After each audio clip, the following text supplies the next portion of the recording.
Couple of nights ago, I was home alone, sitting by my kitchen counter, scrolling down a social media post aimlessly on my laptop. It was another one of my typically boring yet leisurely weekend nights. I live alone and I'm not into social life, which is definitely why I'm still single in my early 30s. Now I check the time. 10 p.m. Time to get ready for bed. When a sudden knock on my front door shocked me so much that I almost spilled my night tea onto my laptop. XXPD, we are here answering an emergency call from this residence, and please open the door. Oh, what the? But I didn't make an emergency call. Baffled, I quickly made it to the front door and pulled it open. Hey, good evening, officers. I'm sorry, but you probably made a mistake. I didn't make an emergency call. I offered an awkward smile while speaking. The two officers outside, on the other hand, did not seem upset by my clarification at all. One of them introduced themselves. Hello, ma'am. I am Officer Blythe, and this is my partner, Officer Duchamp. Interestingly, they were wearing their name tags on their uniforms, so I got to see their full names. Rainer Blythe and Greg Duchamp. We received a call from this address. The female caller claimed to hear the crawling sound of a large animal on the second floor, while she was in the living room. Do you live alone, ma'am? Is there another woman in your house? Officer Blythe went on to ask, his gaze moving away from my face to the stairs between my kitchen and living room, leading up to the unlit hallway on the second floor. No, I live alone and I am alone tonight. I really didn't hear anything abnormal, and I certainly didn't make or hear anyone make an emergency call. Are you sure that you have the right address? I was getting more and more confused. Well, is this your address? Yes, but I didn't know what to say. They had the right address. My discomfort was turning into a slight fear at that moment. Well, ma'am, it looks like we'll have to come in and have a check on things. You might have been entertaining some unwanted guests this whole evening. Officer Blythe said half-jokingly, exchanging a look with his partner that almost felt like a silent chuckle. Already disturbed, I did not appreciate their bordering, flippant attitude. But then I looked at the wild darkness behind them in front of my forlorn house, and somehow told myself that maybe to have these policemen do a check for me wouldn't be the worst idea. Relax, ma'am. We're pretty sure that it'll turn out to be nothing. Maybe the caller herself had offered the wrong address. We'll just take a quick look to confirm everything is okay and move on. Officer Duchamp finally spoke, taking a large step forward, inviting himself inside my doorway, forcing me to step aside. Officer Blythe followed suit naturally. They went straight for the second floor, and I turned on all the lights for them. They checked everything, even used their flashlights to look under the beds and outside of the windows. After finding nothing, they laughed. From my porch, I watched their figures dissolve into the dark, realizing that I did not see a police car. Maybe they had parked somewhere else nearby, but the thing is, I did not go on to hear any engine starting or see any headlights appearing in the vicinity either. A chilling wind reminded me to go back inside. I returned to my laptop, not knowing what to make of this incident. I was more than just weirded out. I was somehow deeply disturbed. Something was not right here. The contents of the alleged emergency call itself was already creepy enough, even without finding anything wrong in my house.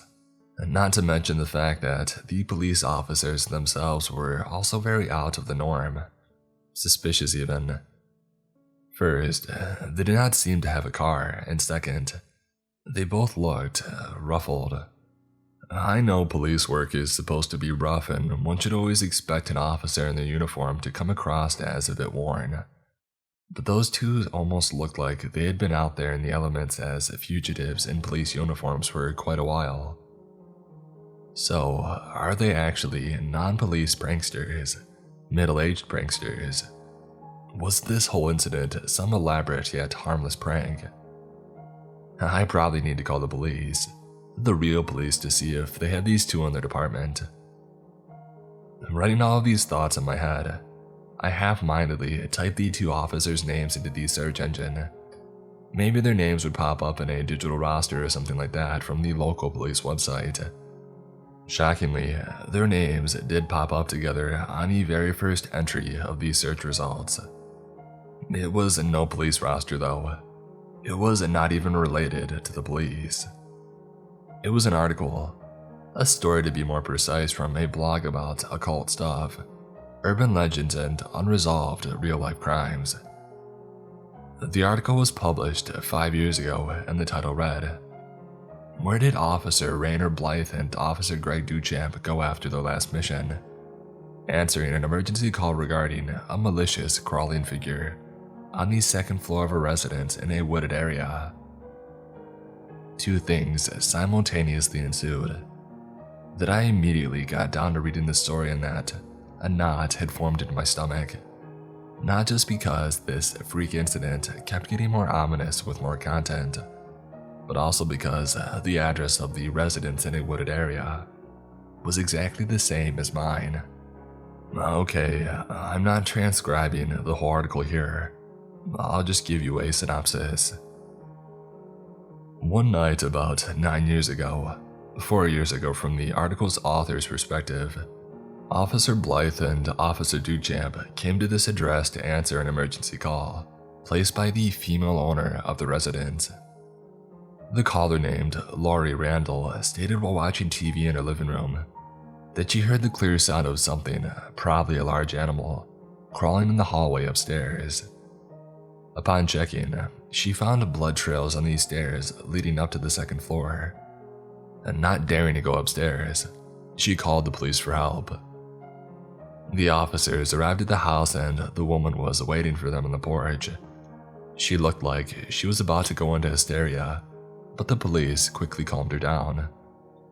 She then told them that she was 52, living alone, and had no doubt there was something very malicious and dangerous in her house, and that she dared not go back inside. The officers asked Laurie to stay put on the porch and enter the house by themselves.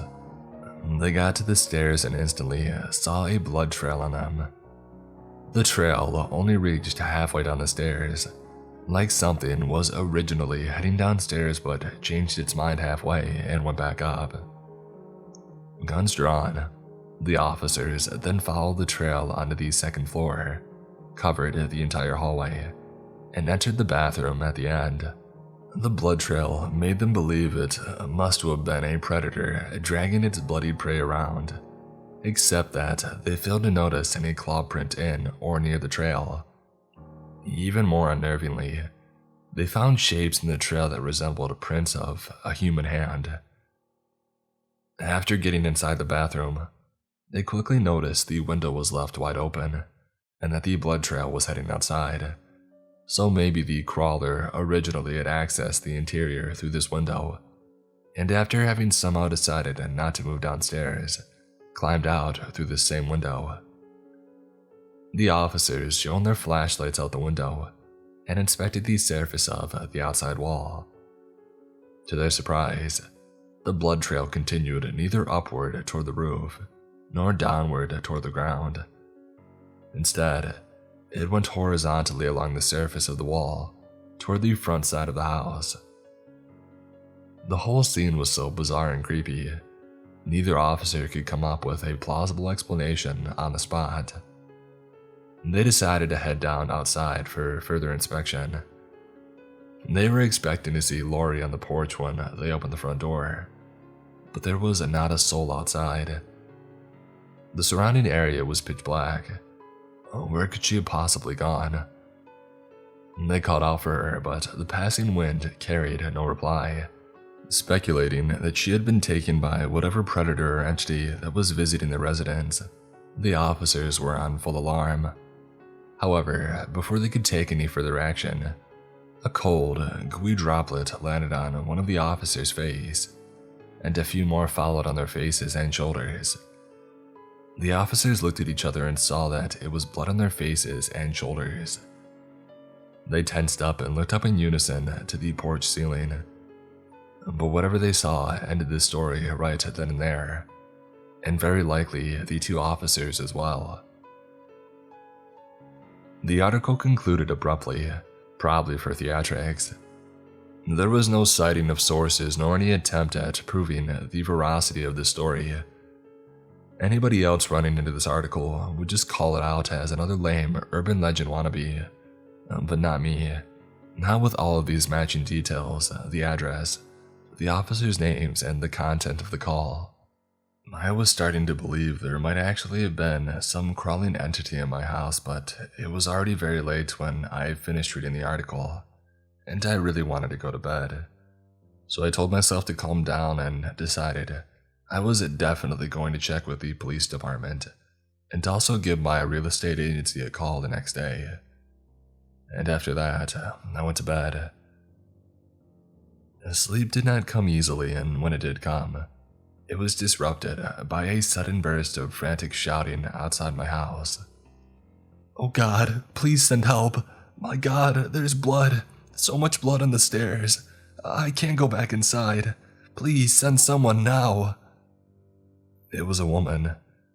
I jumped out of my bed and bolted across the bedroom floor to the window, not even putting on my slippers. I leaned close to the window to look down at my porch. I had left the porch light on, but of course, all I could see from up there was only the roof. However, I could still hear the woman's voice, albeit not clearly. Her voice was much lower now. I failed to make out exactly what she was saying, but I thought that she was reporting her address. A short while later, everything went dead silent.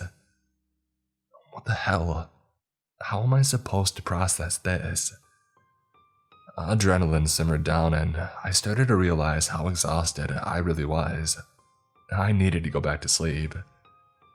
Maybe everything that had happened earlier had left such an imprint on my psyche that I was hallucinating the woman's voice. Sleep came once more, yet failed to last, just like before. I woke up in the middle of the night again, this time not due to any noise. 1 minute I was still in a deep slumber, and the next I was wide awake, standing on my porch in pajamas, staring at the stark night and shivering in the cold wind. What's happening? I don't understand. Did I sleepwalk here?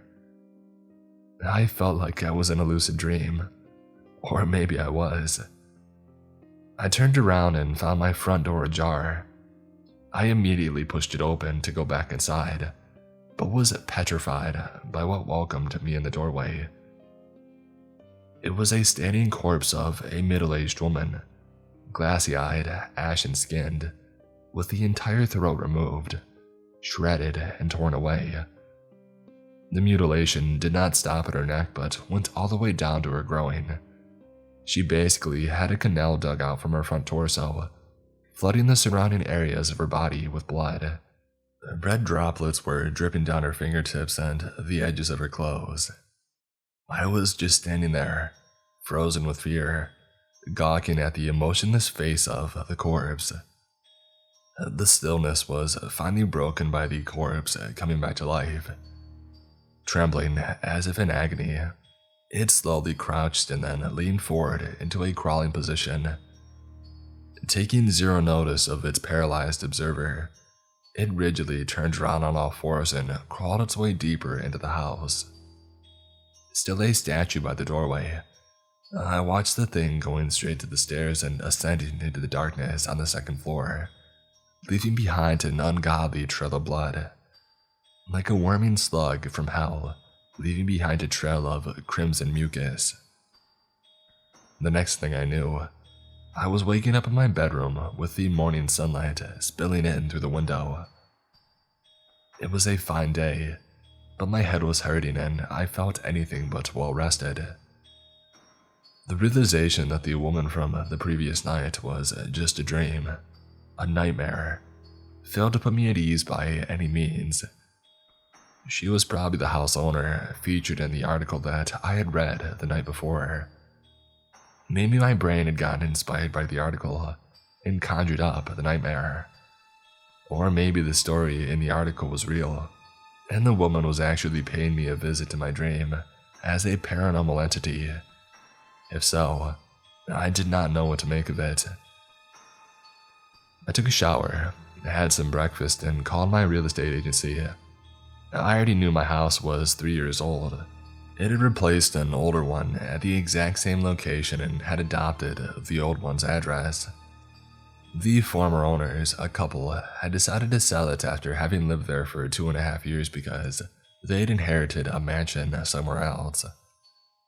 I, of course, had been the one that had been bought over from them, very happily. I garnered zero useful info whatever from the phone call. The agency told me straight that they did not know anything about whoever had owned the previous house, nor the previous house itself. They suggested that I talk with the local police, which was exactly what I went on to do. I first inquired about the existence of the two officers. To my surprise and horror, the department revealed those two had indeed been part of their team many years before, but refused to further disclose any info regarding how they had left the police force. When I went on to tell them that I had received a visit from those two the night before, due to an alleged emergency call from my address that I had known nothing about, they confirmed the call was non-existent and decided to send someone over to investigate. Shortly afterward, another pair of officers arrived on my porch. They showed me photos of Officer Blythe and Officer Duchamp. I told them these were indeed the same people that I had encountered. They then revealed those two had gone missing 9 years before while answering an emergency call from the house at my address back then, made by the then 52-year-old homeowner Lori Randall, about mysterious crawling sounds. When I asked about Lori, they reluctantly added that Lori had gone missing too, presumably on the same night. They then took my statement and left me their contact info before taking off. After seeing them off, I finally let the severity of the situation sink in. Those two officers were real people, or at least they had been 9 years before, which meant what or whoever had paid me a visit the previous night had not been pranksters. Or maybe Rainer and Greg were indeed playing a prank on me, for they disappeared from the police just to play cops as former cops on innocent citizens. In addition, the owner of the old house Lori was or had been a real person as well, a real missing person just like the other two. I had forgotten to ask the officers for her photo, but I did not think that I needed it. This whole thing was messed up. I got to my laptop and tried to search for local police or news reports on these missing person cases, but my search came up empty. It seemed to me that they had covered them up. I did not think it was because the authorities were somehow involved. I assumed it was because they had details on the case that could potentially upset the community. The police had merely revealed to me what they had felt comfortable to let on. Next, I tried to contact that blog from the previous night, but found out that it had not been updated for 4 years. There was only an email address of the blogger on the contact page, and I did not think that it would help me reach anybody. Nonetheless, I sent an email to the address and with zero expectation of getting a reply. A day passed by, with my anxiety and fear culminating as the night fell. However, though alarmed, I was still refusing to humor the idea that I was in any real danger.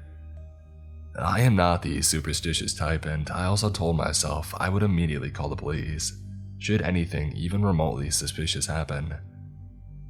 At 8 p.m. with all the lights on, I was snuggling in my living room armchair, pretending to aimlessly scroll through all my feeds on various social media platforms, while in reality nervously paying full attention to each and every slight or imaginary thud and creak in the house.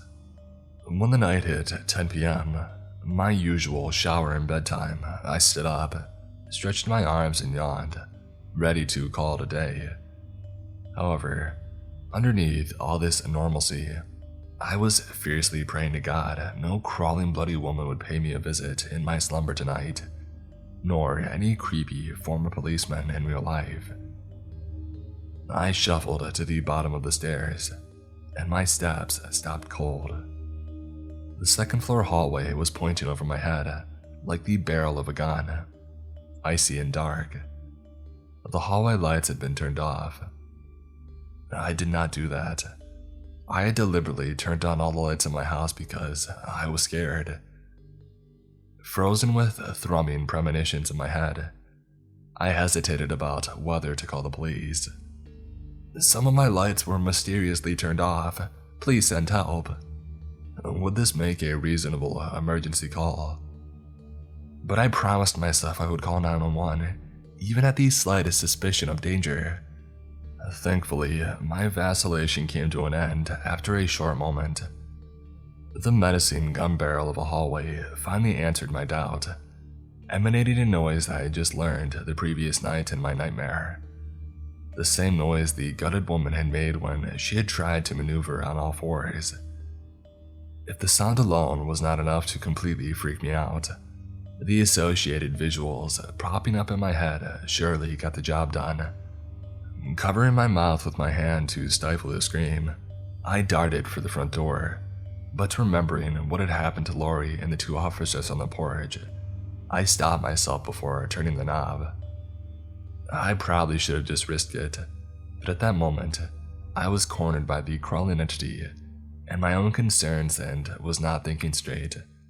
So instead of leaving the house, I retreated into the living room, kneeling down behind the sofa, which was a pretty useless cover. Lifting the phone to my face, and I dialed 911. Something big is crawling in my second-floor hallway. The dispatcher offered to stay on line with me, but I refused. I had to be able to hear and discern what was going on around me. I could not afford to focus on the phone. As long as the police were coming, I should be fine. A sudden creak, probably from the door on the far end of the hallway, added to the consistent crawling. The thing was entering my bathroom.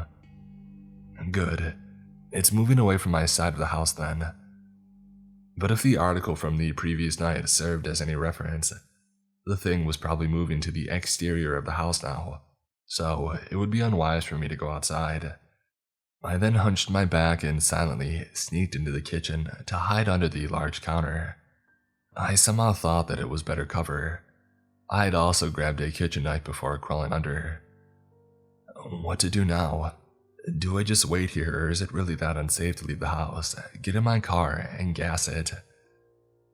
Beads of cold perspiration started roaming my skin. I was yet again caught in indecisiveness. Suddenly, out of nowhere, a flurry of strong knocks on the front door and the shouting from a male voice pulled me out of my dithering. "Please, open up." Thank God, the police are finally here. I was relieved. There's hope now. And then I remembered that I did not hear any police car approaching, and the next sentence from the knocking officer yanked me back to a worsening reality from my transient moment of hope. He said, "We are Officer Blythe and Officer Duchamp, ma'am. You already know us. Please open the door. Or else we're gonna have to smash it." Officer Duchamp chimed in. Both of them sounded playful, even gleeful, like how a chainsaw-wielding serial killer would sound in their game of cat and mouse with the victim. No, God, please don't let this be real." I was destroyed. I had to bite into my thumb so hard just to stay quiet, warm tears of desperation welling in my eyes. Loud thuds came from the front door, each one louder than the last. They were ramming the door with their bodies. An explosion of splintering wood erupted in the doorway, with the sound of a human body hitting the ground. Both of them giggled like a pair of teenage boys at a stupid, obscene joke, and one of them was getting up from the ground. I was sobbing by trying hard to hold back sobbing, but they seemed to have not taken any notice. "Oh, Greg, can you hear that? I think Lori's still up there in the bathroom. Yeah, that dummy doesn't know how to open a window without smashing it." And they snickered. "How about let's go help her out, and we'll sweep the first floor later." "It's your call, boss." And then I heard footsteps ascending the staircase. I wasn't even trying to analyze the situation anymore. What would be the use anyway? The only thing I knew was that they had left me alone on the first floor, that Lori was still inside of the house, and that the front door was already shattered, so I would be able to walk through it without it creaking. I hastily tiptoed to the door and dashed for my car. However, once at the car, I remembered my key was still lying on the nightstand in my bedroom. Stupid habit of not having my car key in my person at all times. I'm an idiot. It would be stupid to double back and go upstairs. Time was of vital importance, and I could not afford to freeze again. And so I steered myself into the woods. That patch of the woods serves as a shortcut to a gas station not too far away. It was dark, but I believed that I could make it quite easily. I would only need to spend 10 minutes in the woods and I would be in the company of other humans again. Once inside, I inevitably slowed down even though I had my cell phone flashlight on. There was no path in the woods, just untrodden wilderness. I also had to constantly turn back and observe the surroundings to see if anybody was following me. I got away a little too easily, or am I just too scared to feel safe again? The 10-minute walk felt like a 10-year march, and I felt like I was trudging in a dark tunnel, insulated from any hope and warmth. However, with each tunnel comes the light at the end. After a decade, I finally caught a glimpse of the distant gas station lights. My instincts told me to scream, to let my voice traveling at the speed of sound reach the haven first so I could at least get a vicarious taste of security, and hope when suddenly a wet drop landed on the tip of my nose. It smelled like decaying blood. More drops followed. Before it dawned on me what was going on, I subconsciously looked up toward the forest canopy. And that is the last thing I remember from yesterday. Right now, I am lying on a patch of grass deeper in the woods. I may not remember exactly how everything ended yesterday, but I still remember all the pain toward the end. That is not important now though. Now, I am not feeling any pain, nor any comfort either. What I am feeling, lying here with my throat, my ribcage, and my stomach torn open, is a primordial hunger, a yearning animal inside me, and a presence not far away. The presence of some young people, teenagers wandering, exploring nearby, and probably in search of some harmless, juvenile thrill in the darkening woods. The time on my cell phone says that it is dusk outside the woods. Their life energy, delicate yet vibrant, is threading through these shrubs and thickets like a school of fish, luring me into action. I have to put my phone down now, for I have to go satiate my hunger. I do wish that I could keep updating you guys on my new life, but I am afraid very soon the animal inside will take over and leave me but a tiny fragment of my human intelligence. Probably right after this first hunt I'm about to embark on. I wonder who will become the next owner of my house, and if my new friends, you know who I'm referring to, will eventually come looking for me.